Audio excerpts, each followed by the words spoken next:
Good morning to all of you. मैं Bhushan sir from west Champaran Bihar. मैं उम्मीद करता हूँ कि आप लोग बिल्कुल अच्छे होंगे, स्वस्थ होंगे, तंदुरुस्त होंगे।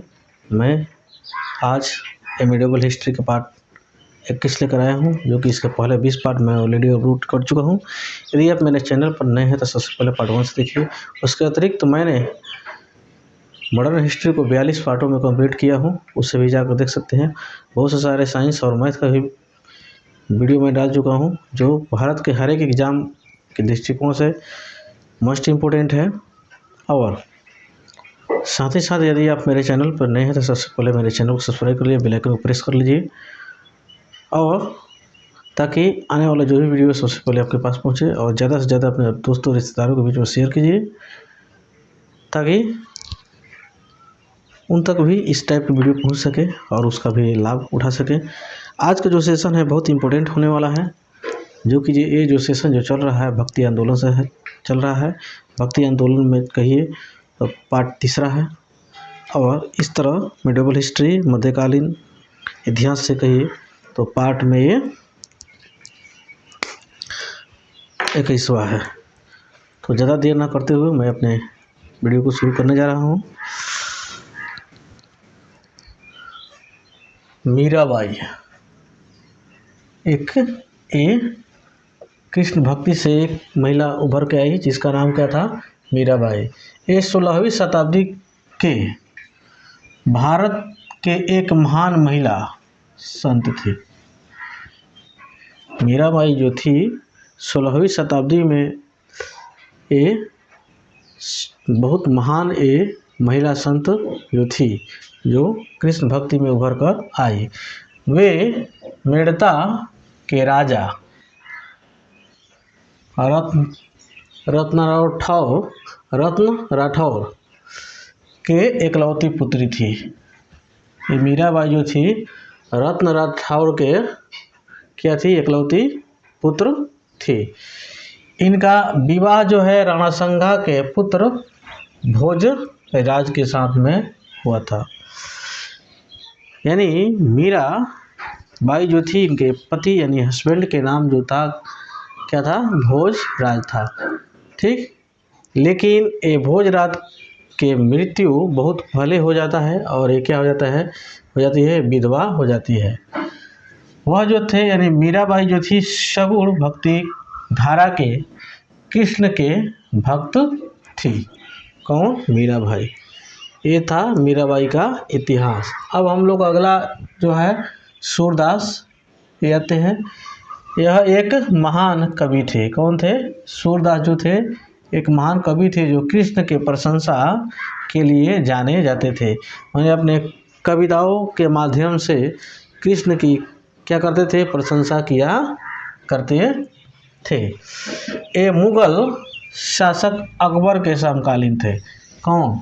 सूरदास जो थे मुगल काल के जो अकबर जो था, इनका मुगल काल के शासक जो था जिसका नाम था अकबर, उन्हीं के समकालीन थे। ठीक, अगला हम लोग का टॉपिक आता है निर्गुण भक्ति। कौन आता है? निर्गुण भक्ति। इस भक्ति के संत किसी भी मूर्ति या चित्र को नहीं मानते थे। निर्गुण भक्ति के जो भी संत जो थे, वो नहीं किसी मूर्ति को मानते थे या नहीं किसी चित्र को, किसी देवी देवता के चित्र को नहीं मानते थे। वे बिना मूर्ति के ही आराधना करते थे। ठीक, इनका मानना था कि ईश्वर कण कण में विद्यमान है। इनका मानना क्या था? जब ईश्वर हर एक कण में है, इसीलिए कहा गया है, एक दोहा में है, ये मौके कहाँ ढूंढे बंधु मैं हूँ तेरे पास में, ना मैं माँ का ना मैं मस्जिद ना पर्वत कैलाश में, अब मौको कहाँ ढूंढे बंधु मैं हूँ तेरे पास में। ठीक, तो ईश्वर का जो है, परमेश्वर का जो वास हर एक कण में होता है। जहाँ पर हम लोग याद करेंगे वहीं पर ये विराजमान हो जाएंगे। निर्गुण भक्ति 2 भागों में बट गया। एक तो है संत भक्ति और दूसरा का है सूफी भक्ति। तो संत भक्ति के अंतर्गत कौन कौन भक्त आते हैं? रामानंद, कबीर, रैदास, गुरु नानक आदि ये भक्त, ये मुख्य ये भक्त निकल कर आते हैं। तो पहले हम लोग जाने रामानंद के बारे में। इनका जो जन्म इलाहाबाद में हुआ था, रामानंद का जन्म कहाँ हुआ था? इलाहाबाद में हुआ था। ये रामानुज के शिष्य थे। कौन थे? ये रामानुज के शिष्य थे। कौन? रामानंद। इन्होंने पहली बार उपदेश अपना कहाँ, किस भाषा में देना शुरू किए? तो हिंदी में देना शुरू किए। किस भाषा में? हिंदी में देना शुरू किए। ये राम तथा सीता के क्या से? उपासक थे। कौन? ये राम और सीता के उपासक थे रामानंद जी। इनके 12 प्रमुख शिष्य थे जो अलग अलग जाति के थे। इनके 12 तो शिष्य थे, चेला थे, जो कि अलग अलग जाति थे, जिनमें 2 महिलाएं भी थी।